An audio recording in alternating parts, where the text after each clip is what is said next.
E aí, abençoados, tudo bem com vocês? Sou o professor Ray Lopes, professor de Geografia, e na aula de hoje nós vamos dar continuidade aos nossos estudos falando sobre os principais problemas ambientais do século XXI. Bom, lembrando que na aula passada nós já falamos aí sobre a degradação dos solos, não é isso? A degradação dos solos elas pode ocorrer por meio da erosão, da acidificação, da acumulação de metais pesados, do desmatamento e também da sobrepastagem.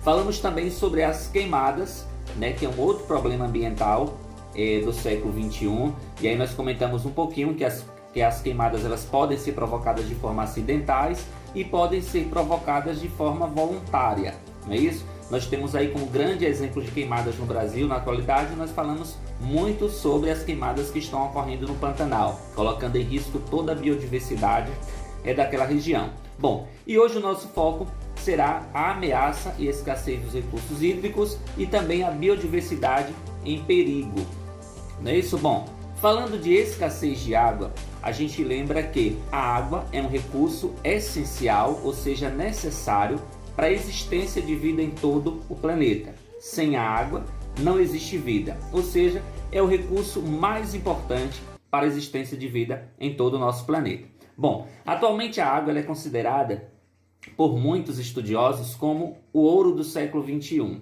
E aí, por que essa valorização, essa tamanha valorização com referência à água? Bom, essa valorização com referência à água se dá pelo simples motivo de que existe uma triste estimativa de que em muitos países a demanda por água ela cresce a cada ano. Porém, as reservas disponíveis elas não são inesgotáveis, ou seja, a procura por água ela é muito grande e a quantidade que nós temos disponível não está sendo suficiente para abastecer a toda a população do planeta. Hoje nós temos mais de 7,4 bilhões de habitantes e infelizmente a quantidade de água do nosso planeta ela é a mesma de 1000 anos atrás. Não aumentou uma gota e não diminui também nenhuma gota, ou seja, nós temos a mesma quantidade de água disponível em todo o planeta desde o seu surgimento. Essa água ela não aumenta e nem ela diminui. Bom, professor, e por que essa água está escassa se ela não aumenta e nem diminui? Porque a população está aumentando e, consequentemente, com o crescimento da população, nós temos um maior consumo de água, tanto no setor industrial, quanto na agricultura, quanto em uso doméstico. Então, são mais pessoas consumindo água, essa água, naturalmente, ela vai diminuir o acesso para a população.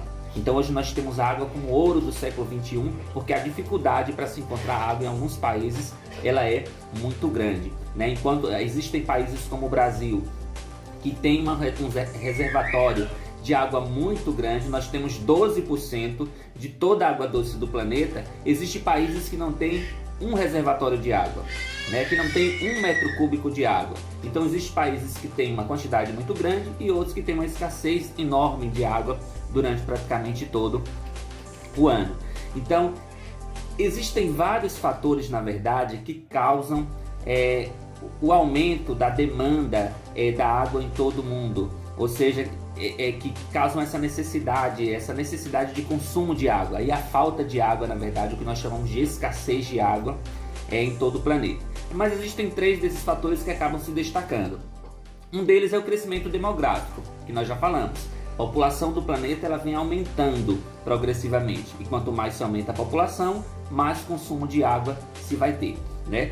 Tanto pela própria população no uso doméstico residencial, como do setor industrial, da agropecuária, e vai aumentando o consumo de água. Então cresce a população, consequentemente o uso de água também, o consumo de água ela irá aumentar e aí provoca com isso uma escassez de água ainda maior. Desenvolvimento do setor industrial, que está atrelado também ao crescimento demográfico. População aumenta, é natural que o crescimento industrial também aumente. E com o crescimento industrial aumentando, a gente vai ter mais produção de mercadorias. Exemplo, mais produção de automóveis, mais produção de tecidos, mais produção de calçados, mais produção de produtos industrializados. E, consequentemente, toda e qualquer produção, querendo ou não, acaba consumindo uma quantidade de água muito grande.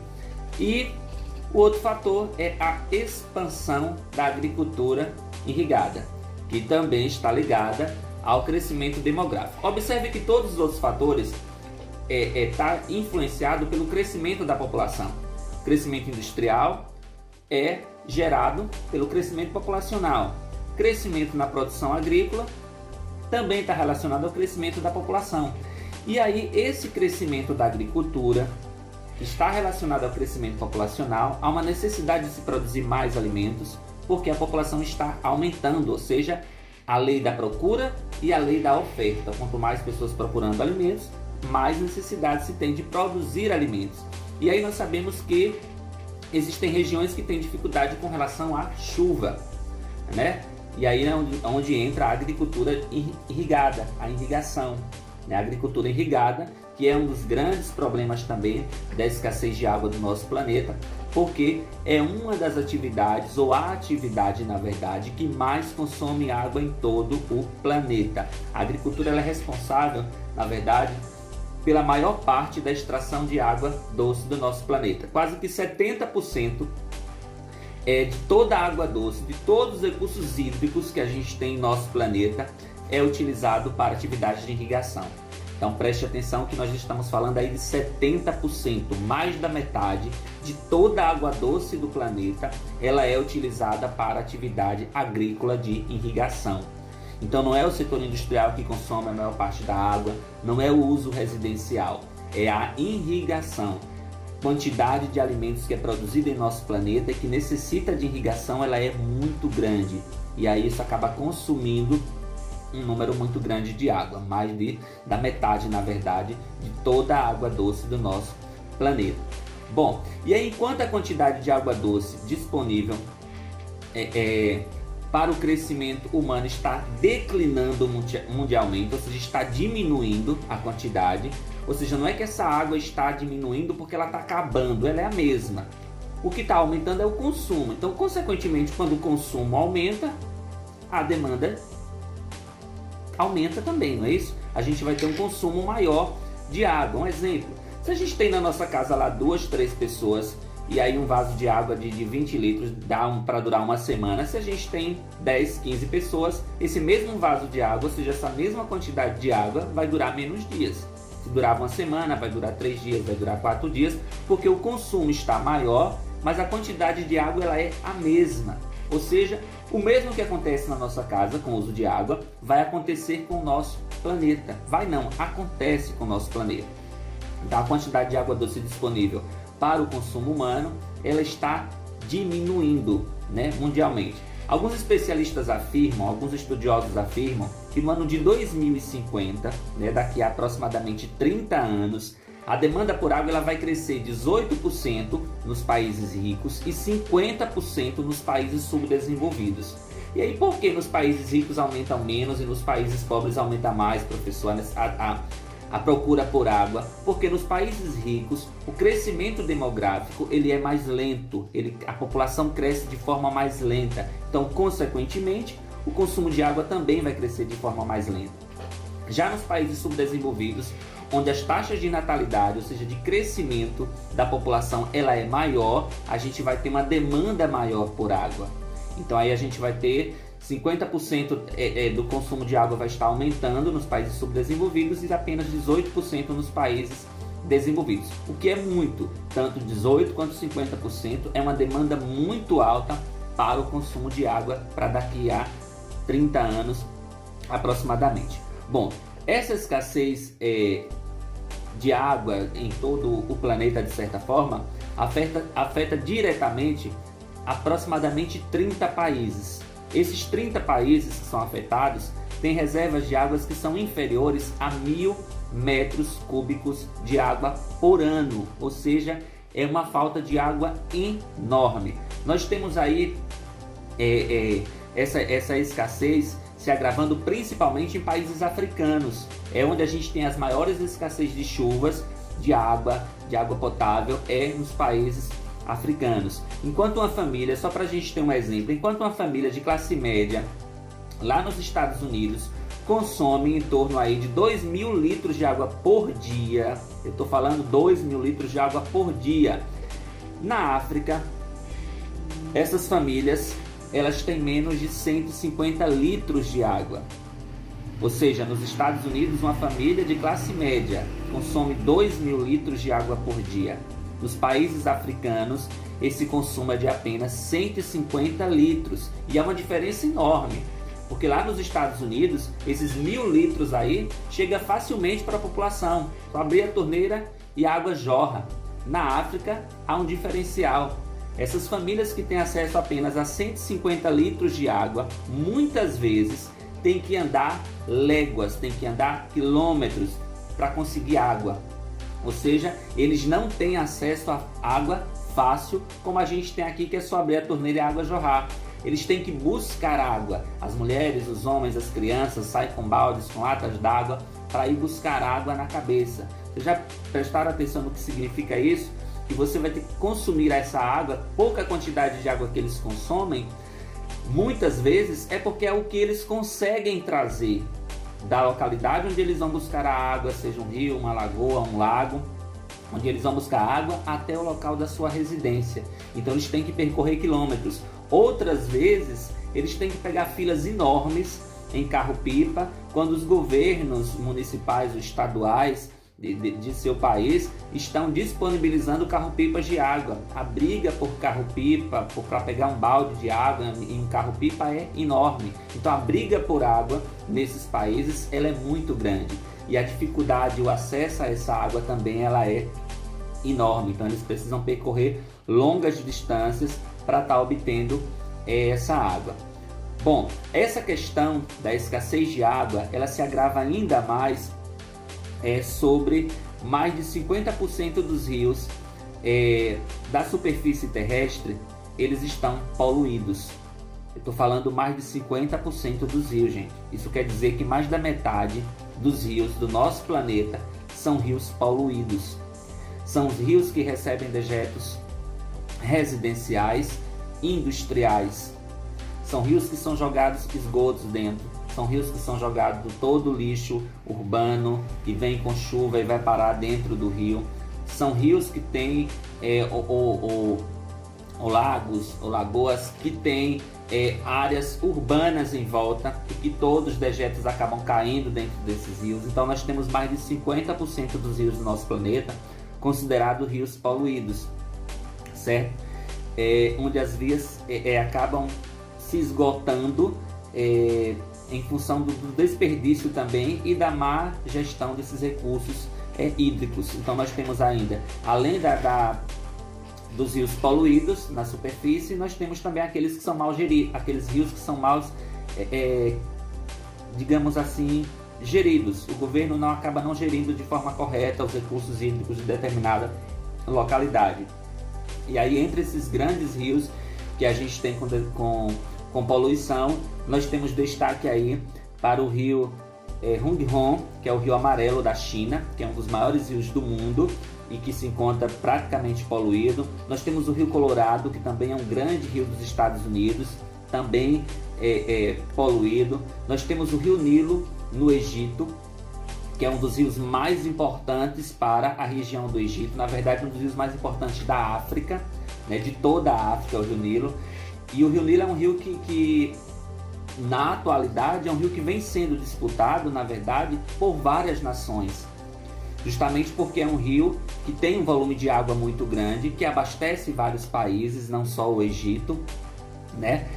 Mas tem grandes barragens que são construídas e é um rio disputado por vários países da África que querem ter direito ao consumo da água. Alguns países querem construir barragens para represar a água em seus territórios, outros discordam e aí entra em conflitos. Na verdade, nós temos grandes conflitos, grandes guerras, na verdade, provocadas no Egito por algumas nações que lutam pelo uso das águas do rio Nilo. E parte da água desse rio se encontra hoje poluída. E nós temos o rio Volga, que é um rio na Rússia, um dos maiores rios também da Rússia, que também se encontra poluído. Então a quantidade de poluentes que nós temos dentro desses rios é muito grande. Então, ou seja, nós temos aí, além da grande escassez, mesmo que essa água não tivesse poluída, e toda essa água tivesse poluída, a gente já teria problemas com a escassez, porque essa água ela é má distribuída, né? Nós lembramos aí que nós temos em nosso planeta aí uma quantidade de água, em torno de 22% de toda a água doce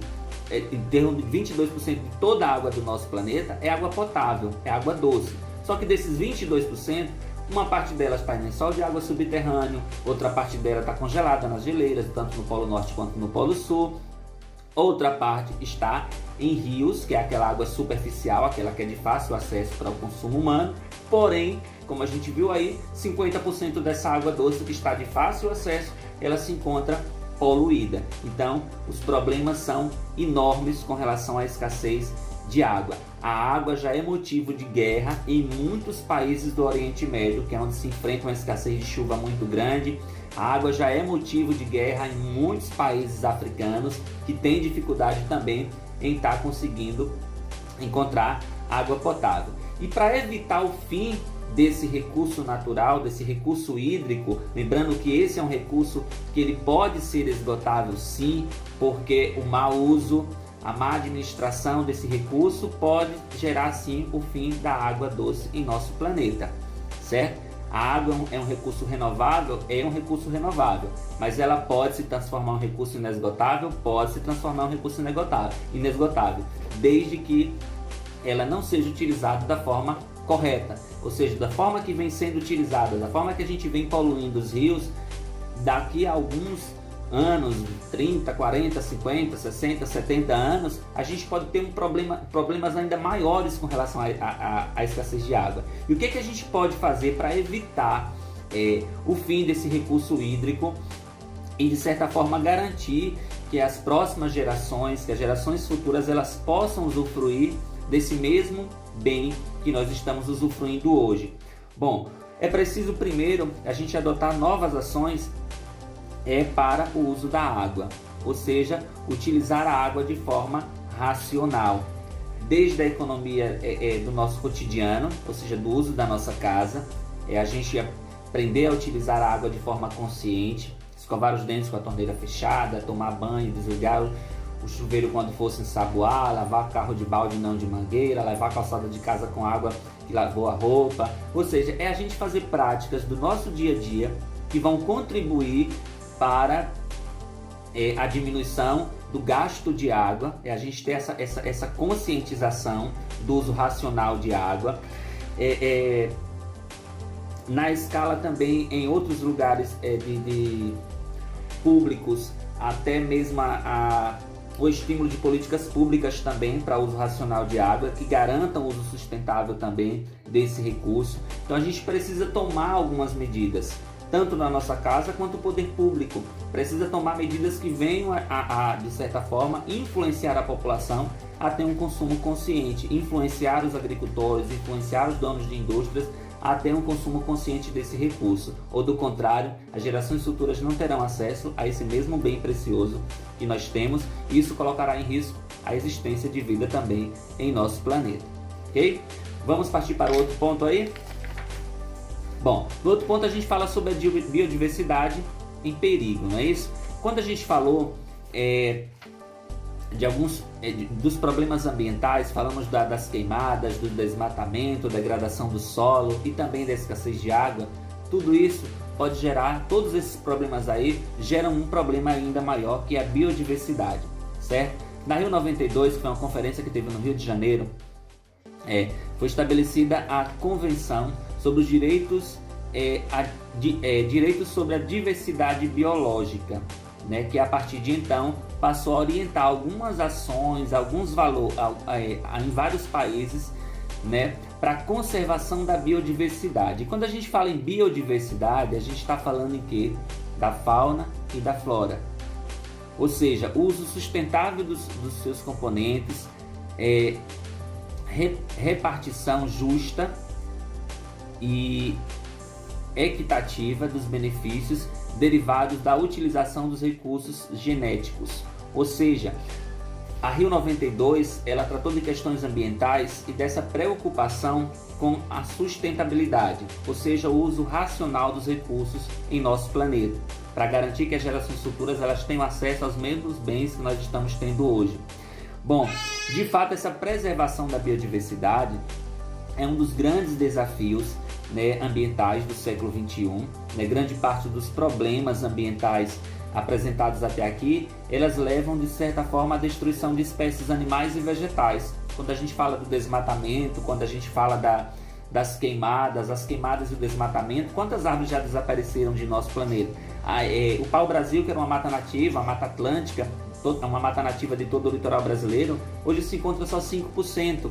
E esse 5% ainda existe porque existem reservas de proteção integral no litoral de São Paulo, no litoral do Rio de Janeiro, em algumas localidades no litoral, que ainda preservam essa Mata Atlântica. Do contrário, nós já tínhamos perdido toda a Mata Atlântica original, a mata nativa do litoral brasileiro. Então, a derrubada provoca o desaparecimento de muitas espécies de árvores, de vegetais, assim como de muitos animais. As queimadas que estão ocorrendo agora no Pantanal, quantas espécies de animais podem entrar em extinção porque foram mortos durante essas queimadas? E aqueles que sobreviveram também vão ter dificuldade em continuar vivos, porque perderam seu habitat natural. Então, com isso, a biodiversidade do Pantanal, a vegetação e os animais daquela região sofrem risco de desaparecer do planeta. Bom, os desmatamentos, a exploração de madeira, a construção de barragens, a exploração de minerais, o desenvolvimento urbano de forma geral, entre outras ações humanas, tudo isso tem elevado muito as taxas de extinção de espécies em várias partes do planeta. Mas nas últimas décadas, por exemplo, o índice global de planeta vivo, que é um índice que indica, na verdade, as alterações da biodiversidade mundial, ela vem acompanhando o crescimento de aproximadamente 14.152 populações e mais de 3.706 mamíferos, aves, répteis, anfíbios, peixes e diferentes biomas e regiões. Mostra que aproximadamente aí de 1970 a 2012 nós tivemos aí um declínio global de aproximadamente 53% da saúde da biodiversidade, ou seja, essa biodiversidade ela vem perdendo o foco. Esse índice global ela estava em um alto índice até o ano de 1970 e em 30, 50 anos, 1970 para cá já se passaram 50 anos, esse índice caiu mais de 53%. Isso quer dizer o quê? Que as espécies animais e vegetais do nosso planeta, eles vêm correndo risco de desaparecerem. Muitas espécies de animais já entraram em extinção, muitas espécies de vegetais já desapareceram do nosso planeta. Então esse é um outro grande problema ambiental que a gente vem encontrando nos últimos séculos em nosso planeta. Bom, pessoal, nós vamos ficar por aqui, certo? Na nossa próxima aula a gente vai tratar sobre outros assuntos e vocês vão ter uma atividade aí para que vocês possam estar respondendo. Então responda essa atividade, envie no meu PV e até a nossa próxima aula. Fique com Deus e bons estudos.